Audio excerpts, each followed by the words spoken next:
Hello everyone. My name is Rôvi Vrusamâivis, and I live with complex post-traumatic stress disorder, often shortened to CPTSD.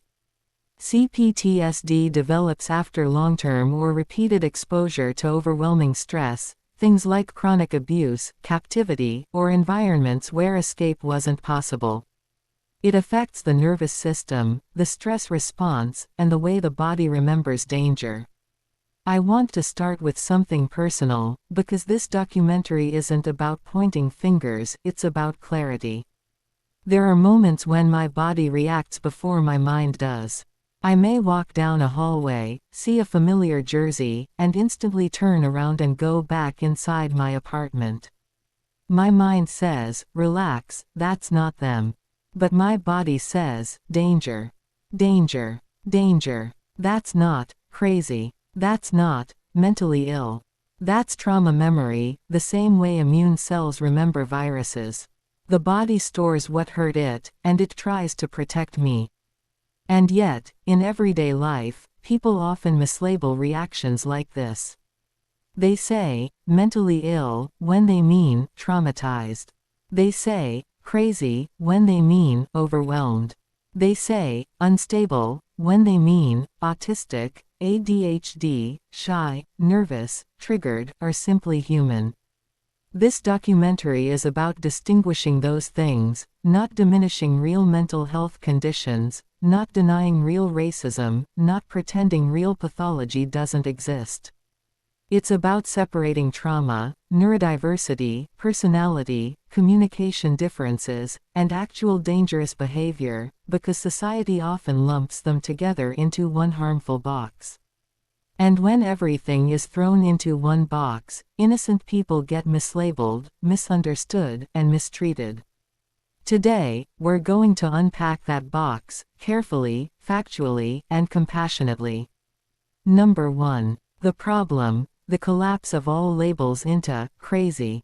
Too often, society reaches for one big word to explain many different things. Crazy, mentally ill, unstable. These words get applied to trauma survivors having a trigger, neurodivergent people navigating sensory overload, shy individuals, nervous people, those with communication differences, and sometimes even people who are simply assertive or different. The result: real mental health conditions get stigmatized. Trauma responses get dismissed. Neurodivergent people get pathologized. And genuine danger can get minimized when everything is treated the same. Labeling collapses complexity. Understanding honors it. Number 2. Trauma responses versus mental illness. Trauma is not the same as mental illness, though they can overlap. When someone has experienced repeated overwhelming stress, the body can store those memories, not just in the mind, but in the nervous system. This is why a trigger, a smell, a phrase, a photo can cause an immediate reaction: racing heart, need to leave the room, exaggerated startle. These are protective responses: fight, flight, freeze, or fawn. The body is trying to keep the person safe. Mental illness, by contrast, involves patterns that significantly impair functioning and often require clinical diagnosis and treatment. Trauma responses are the body remembering danger. They are not weakness. They are survival. Number 3. Neurodiversity misunderstood. Neurodiversity includes natural variations in how brains work, autism, ADHD, dyslexia, and more. These are not mental illnesses or signs of being broken. They are different operating systems. An autistic person might need quiet to process. Someone with ADHD might hyperfocus on passions while struggling with boredom. These differences bring strengths as well as challenges. When we call neurodivergent people crazy or unstable, we miss their gifts and make normal human variation into a defect. Number 4. Personality traits misinterpreted. Shyness is not instability. Assertiveness is not aggression. Nervousness is not mental illness. Low self-esteem is not pathology. These are normal human variations. Yet in high-stress situations, family arguments, workplaces, courtrooms. People often weaponize clinical-sounding labels instead of saying, "I do not understand this person," or, "We have different needs." Number 5. Trauma survivors and the crazy card. In divorce, custody battles, or family conflicts, survivors sometimes hear, "She's crazy. He's unstable." Triggers get misread as instability. Emotional reactions get called manipulation. This is harmful. A trauma survivor leaving a triggering situation is protecting themselves, not having a breakdown. We must learn to ask, is this danger, or is this a protective response from someone who has been hurt? Number 6. Labels as shields. When words are weaponized. Racism exists. Mental illness exists. Trauma is real. Dangerous behavior is real. But sometimes these powerful words are used not to describe truth, but to avoid accountability, win an argument, or shift blame. We see this when someone cries, racism, the moment they face criticism, even when race had nothing to do with the situation. Or when someone labels their ex-partner crazy, or unstable, the moment legal proceedings begin. This misuse doesn't just hurt the person being labeled, it weakens trust in genuine cases. Real victims are taken less seriously. Real mental health struggles are stigmatized further. Real trauma survivors are dismissed. The goal isn't to pretend these problems do not exist. The goal is precision. Not every disagreement is racism. Not every emotional reaction is mental illness. Not every strong personality is dangerous. Number 7. Dangerous pathology versus misunderstood humanity. There is a difference between everyday human struggle and dangerous behavior. Conditions like psychopathy, sociopathy, or severe narcissistic patterns that involve intentional harm are distinct from trauma responses, neurodiversity, or personality traits. Lumping everyone together is scientifically inaccurate and socially harmful. It leaves trauma survivors and neurodivergent people unprotected while sometimes underreacting to real danger. Number 8. The consequences of mislabeling. Mislabeling leads to denied opportunities, jobs, housing, relationships, social isolation, misjudgment in legal and family settings, increased stigma and shame, emotional damage that can worsen mental health. When we treat different things as the same, we fail everyone involved. Number 9. What accurate language can do. Precise, compassionate language can reduce stigma, increase understanding and empathy, improve communication in families and workplaces, protect trauma survivors and neurodivergent people, help communities respond appropriately to real danger. Small changes in how we speak create big changes in how we treat each other. Number 10. Closing message. There are no easy absolutes here. Real mental illness exists and deserves care. Real racism exists and must be addressed. Real trauma exists and needs understanding. Real danger exists and requires boundaries. What we need is clarity. Let's stop collapsing everything into one harmful box. Let's learn to see people more fully, with compassion, with nuance, and with respect for the beautiful complexity of the human mind and nervous system. Thank you for watching. May we all move toward greater understanding.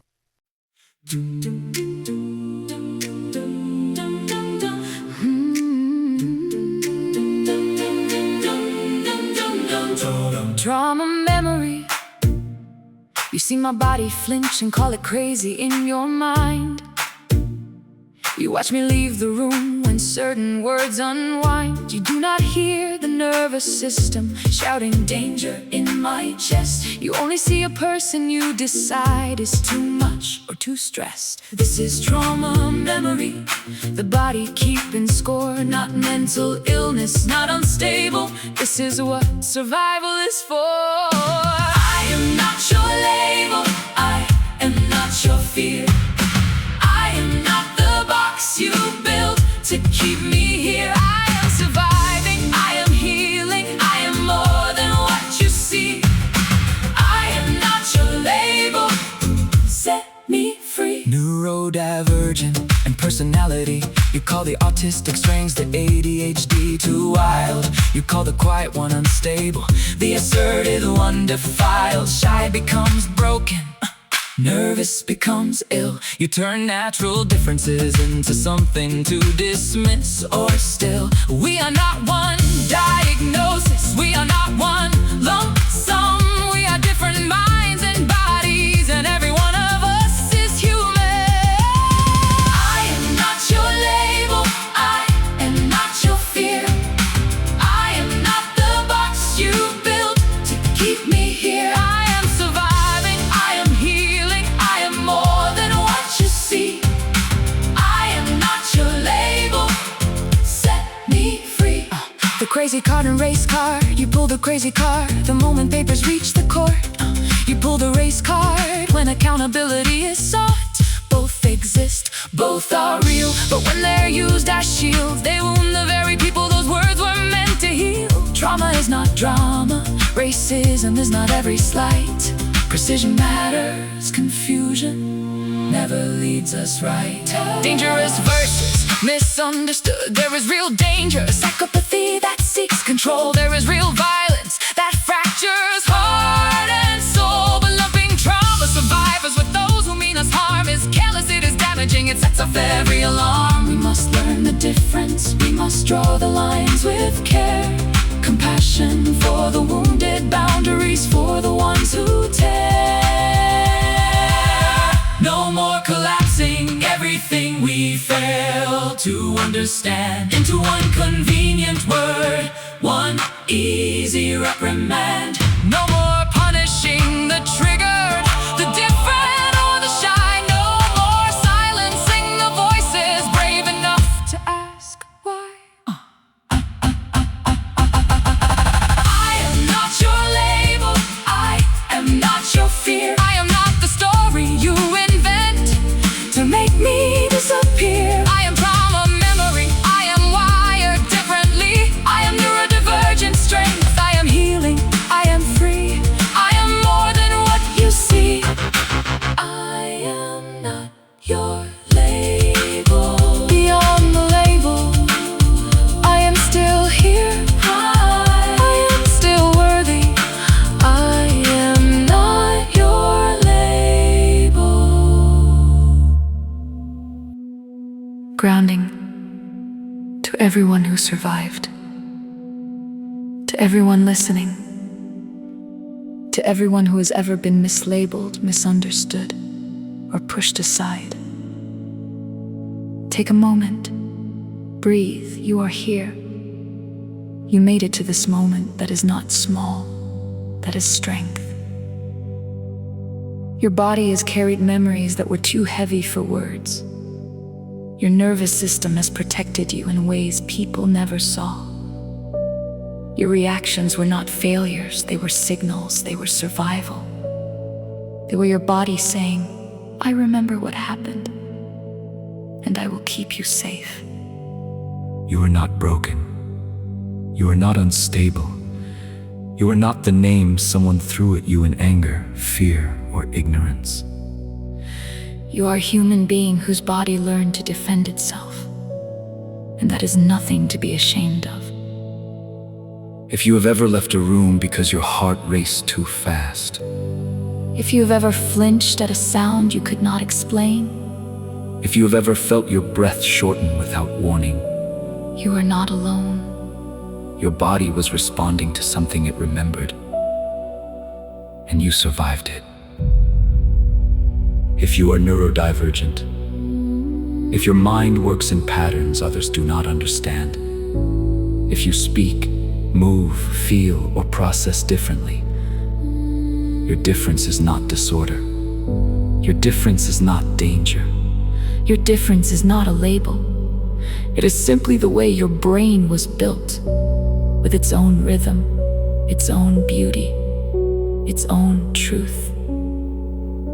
If you have ever been called crazy when you were hurting, if you have ever been called unstable, when you were overwhelmed, if you've ever been called too much, when you were trying your best, hear this clearly. Those words were never accurate, they were never yours. They were never the truth. You are allowed to reclaim your story. You are allowed to breathe without apology. You are allowed to exist without explanation. You are allowed to heal at your own pace. Place your feet on the ground. Feel the weight of your body supported. You do not have to carry everything alone. You do not have to justify your reactions. You do not have to shrink to fit someone else's misunderstanding. You are here. You are present. You are worthy of understanding. You are worthy of compassion. You are worthy of safety. Let this moment be a reminder. You are not a label. You are not a box. You are not a category. You are a whole person. Body, mind, memory, and resilience. And as you move forward, may you walk with the quiet knowledge that your story matters. Your healing matters. Your voice matters. And you deserve to be seen clearly. You survived. You are still here. And that is enough.